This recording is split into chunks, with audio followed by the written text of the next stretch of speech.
हम लोग कुछ महत्वपूर्ण अनुच्छेद देखने का या याद करने का प्रयास करेंगे, क्योंकि पहले वीडियो में हमने ये संविधान सभा से संबंधित चीज़ों को दर्शाया था।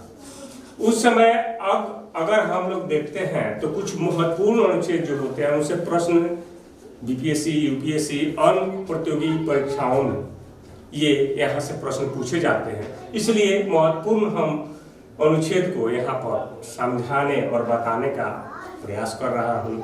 यथासंभव अगर याद हो जाए तो कोई भी एग्जामिनेशन में प्रॉब्लम हम नहीं होगा।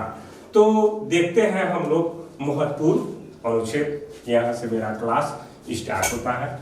तो महत्वपूर्ण अनुच्छेद के पहले हम लोग जानते हैं कि मेरा जो आर्टिकल है 395, हम लोग जानते हैं कि 395 मूल अनुच्छेद है। क्या है? मूल अनुच्छेद। इसमें ही से संशोधित कर ABC कर अगर संशोधित करेंगे तो 450 प्लस संशोधित हुआ है अनुच्छेद में। तो अब हम लोग यहाँ बात को डिटेल पूर्वक समझने का हम लोग प्रयास करेंगे। अब आता है भाग 1 से 4। क्या? भाग 1 से 4। इसमें अनुच्छेद 1 जो है कहता है भारत राज्यों का संघ है। क्या है भाई? भारत राज्यों का संघ है। यानी संघ पर हम ज्यादा बल दे रहे हैं। यानी क्या है? तो भारत जो है अनुच्छेद पूछता है तो कहता है कि भारत कैसा है भाई? तो क्या है भाई? अगर क्वेश्चन पूछे तो अगर पूछता है तो राज्यों का क्या है तो वो संघ है। यहाँ से क्वेश्चन निश्चित पूछा जाता है कंपटीशन में। अगर ये देखते हैं अनुच्छेद 2 तो राज्य का निर्माण और स्थापना। तो राज्य का निर्माण की जहां तक हम लोग बात करते हैं उसमें अनुच्छेद 2 में आता है नए राज्यों का निर्माण और उसकी स्थापना। अनुच्छेद यानी आर्टिकल 2 में राज्य का निर्माण और उसकी स्थापना होता है। अनुच्छेद 3 में नाम या क्षेत्र निर्माण। अनुच्छेद 3 है यानी कि थर्ड, नाम क्षेत्र निर्माण। अब नाम जैसे तेलंगाना आप नाम सुने होंगे, तो नाम ये कहां से लिया गया था? आर्टिकल 3। नाम क्षेत्र या निर्माण के कार्य इस अनुच्छेद के द्वारा ही होता है। अब आते हैं हम लोग भाग 2। बहुत ही इंपॉर्टेंट चीज है भाग 2। 5 से 11 इसमें आर्टिकल है। इसको कहा जाता है नागरिकता। हम संभवतः अगला जो वीडियो प्रोवाइड करेंगे उसमें नागरिकता के 5 से 11 तक डिस्कशन हम इस पर करेंगे। फिलहाल जानकारी के लिए हमने इतना इसको यहाँ अभी रख दिए हैं। अब आता है कि भाग 3। इसमें आते हैं 12 से 35। ये होता है मौलिक अधिकार। जो हम लोगों के लिए मौलिक अधिकार संविधान से क्या प्राप्त हुआ है यही इसमें डाला गया है कि मौलिक अधिकार। तो वो भी अगले वीडियो में इसको हम आर्टिकल को ढंग से बताने का प्रयास करेंगे। और अब आता है भाग 4। इसमें आते हैं 36 से 51, माना 36 से लेकर 51 तक आर्टिकल इसमें है। इसमें नीति निर्देशक तत्व के बारे में बताया गया है। अब आते हैं आर्टिकल यानी कि भाग 4 के अंतर्गत जिसमें भाग 4 में ही संशोधित जैसे 51 का ये मौलिक कर्तव्य के रूप में जाना जाता है। इसी के तहत 42वें संविधान संशोधन जो हुआ था 1976 में। कब हुआ था? 42वें संविधान संशोधन 1976 51A भाग 4 में। ये ध्यान देना है कब? तो भाग 4 में। तो ये जो भाग 2, भाग 3, भाग 4 ये जितने आर्टिकल हैं 5 से 11, 12 से 15, 36 से 51, तो ये हम नेक्स्ट वीडियो में बताने का इसको हम प्रयास करेंगे, क्योंकि ये यहाँ पढ़ाने के लिए जरूरी था जो हमने यहाँ पर आपको डाला। अब आते हैं हम लोग राष्ट्रपति की बात आती है तो उसमें आता है अनुच्छेद 52। अब कहता है भाई कि अनुच्छेद 52 क्या है भाई?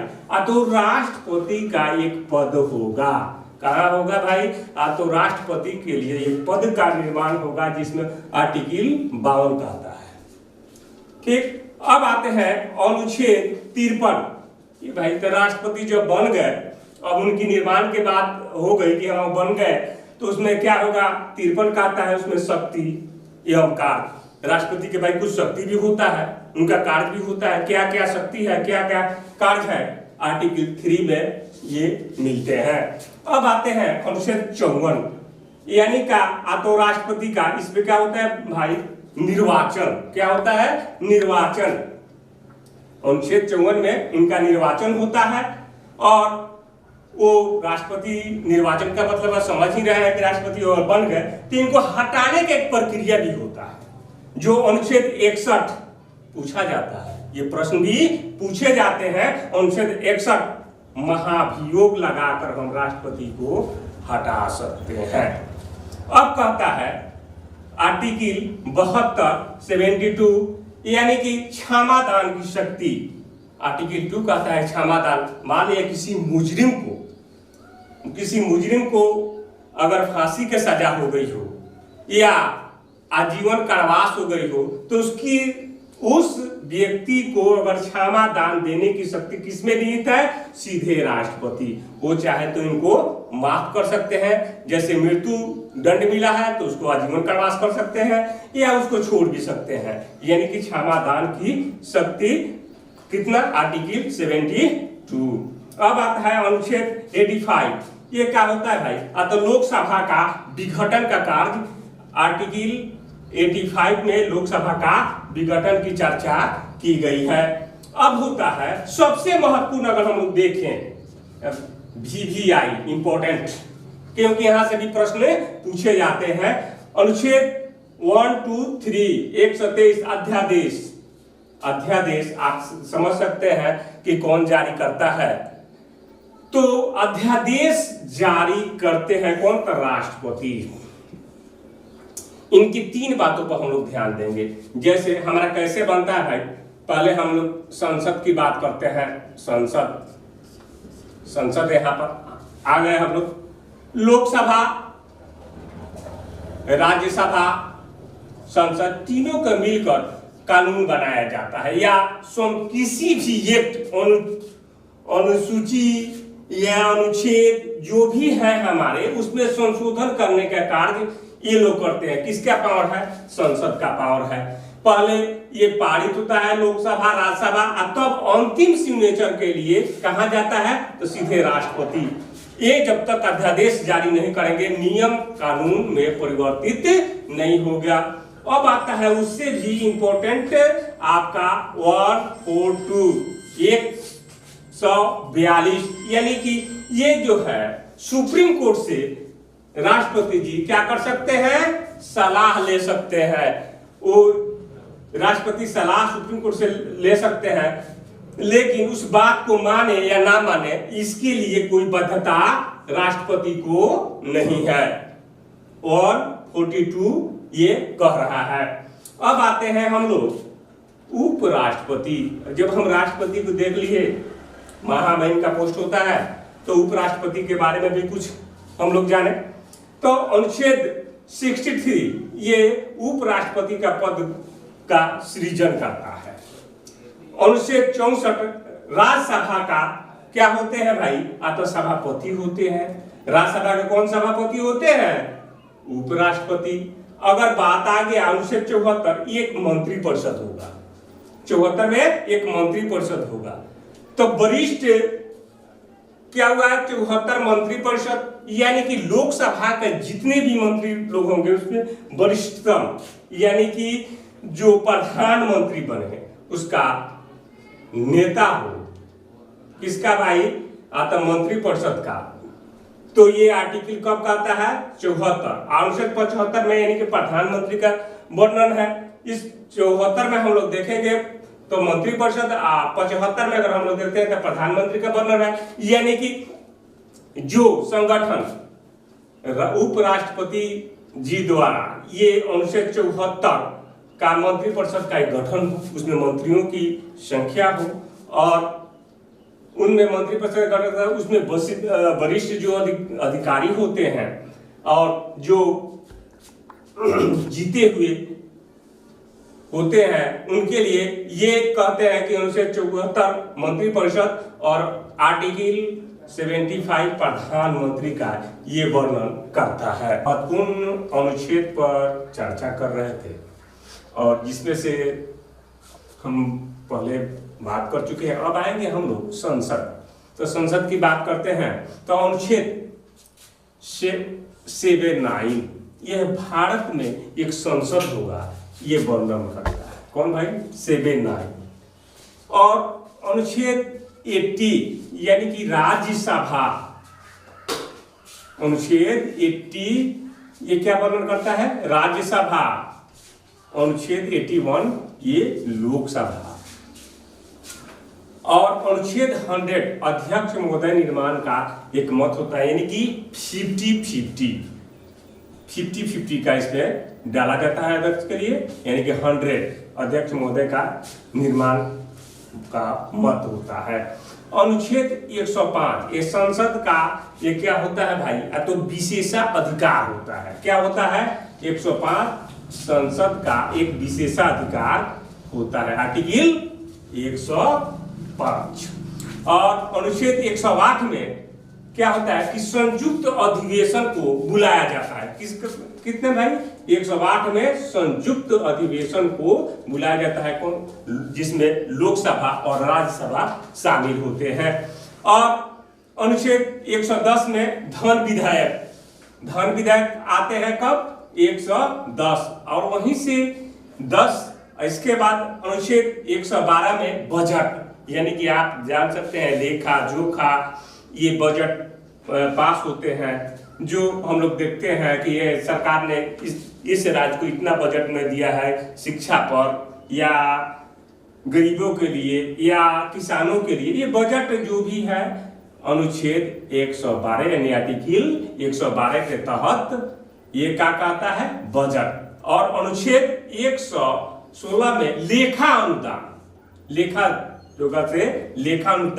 116। और अनुच्छेद 117 में वित्त विधेयक जारी होता है। कब होता है? 117 में वित्त विधेयक। अब आते हैं थोड़ा सा हम लोग देखते हैं सर्वोच्च न्यायालय, जिसको हम लोग सुप्रीम कोर्ट कहते हैं। क्या कहते हैं? सुप्रीम कोर्ट, यानी कि सर्वोच्च न्यायालय। सर्वोच्च न्यायालय का गठन अनुच्छेद 124 आर्टिकल 1 to 4 ये क्या होगा भाई? कि एक भारत में सर्वोच्च न्यायालय होगा। अनुच्छेद 131 में इसका क्या होता है? जब सर्वोच्च न्यायालय होगा तो उसका एक मूल अधिकार या क्षेत्राधिकार उसमें होता है। आर्टिकल कहता है 131 में मूल अधिकार या क्षेत्राधिकार।